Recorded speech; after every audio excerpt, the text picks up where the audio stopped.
सनातन धर्म में महाशिवरात्रि के पावन पर्व का बहुत अधिक महत्व होता है। धार्मिक ग्रंथों के अनुसार इसी दिन भगवान शंकर और माता पार्वती का विवाह हुआ था।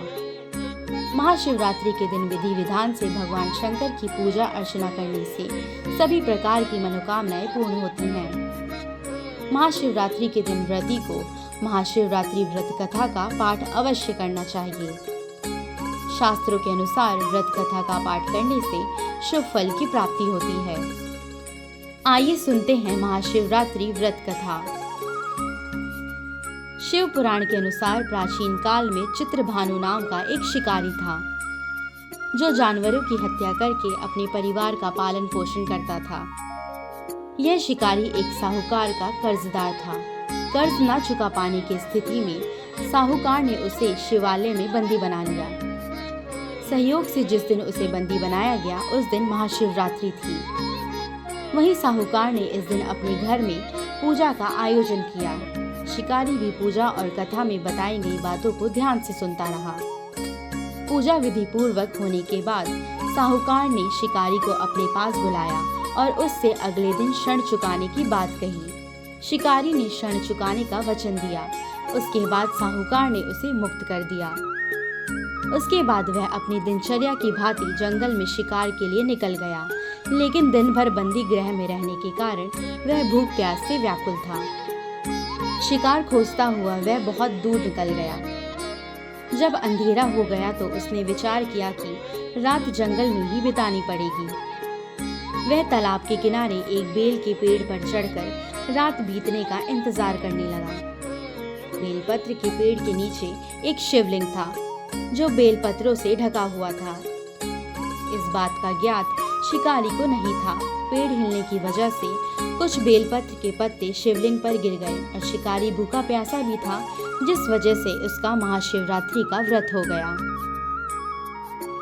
एक पहर रात्रि बीत जाने के बाद वहां एक गर्भवती हिरनी पानी पीने पहुंची। शिकारी ने धनुष पर तीर चढ़ाकर हिरनी को मारने की जैसी ही कोशिश की, वैसे ही हिरनी बोली, मैं गर्भवती हूँ, शीघ्र ही बच्चे को जन्म दूंगी। तुम एक साथ दो जीवों की हत्या कैसे करोगे? यह उचित नहीं होगा। मैं अपने बच्चे को जन्म देकर शीघ्र ही तुम्हारे पास आ जाऊंगी, तब तुम मेरा शिकार कर लेना। तब शिकारी ने अपना तीर वापस ले लिया और हिरनी को जाने दिया। कुछ देर बाद एक और हिरनी उधर से निकली।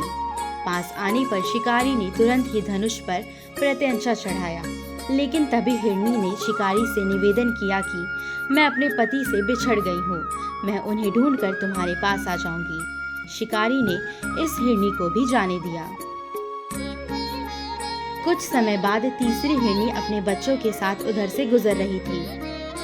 तभी शिकारी ने फिर से प्रत्यंचा चढ़ाया, लेकिन तभी हिरनी ने कहा कि मैं बच्चों को उनके पिता के पास सौंप कर लौट आऊंगी, मुझे अभी जाने दो। शिकारी ने ऐसा करने से इनकार कर दिया। उसने बताया कि दो हिरनी को मैं छोड़ चुका हूँ। हिरनी ने कहा कि मेरा विश्वास करो। शिकारी को उस हिरनी पर दया आ गई और उसने उसे भी जाने दिया।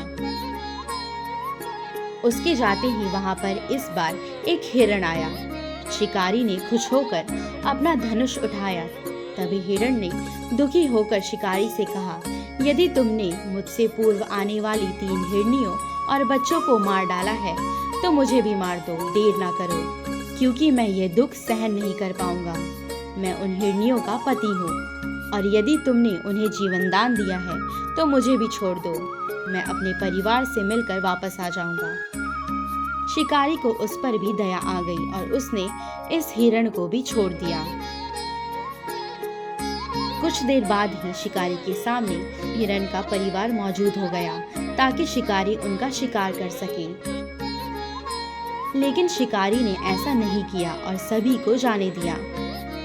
महाशिवरात्रि के दिन शिकारी द्वारा व्रत पूर्ण करने के कारण भगवान शिव की कृपा से उसका हृदय परिवर्तन हो गया और उसका मन निर्मल हो गया।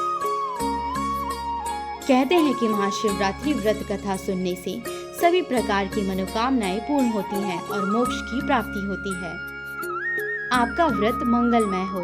ओम नमः शिवाय।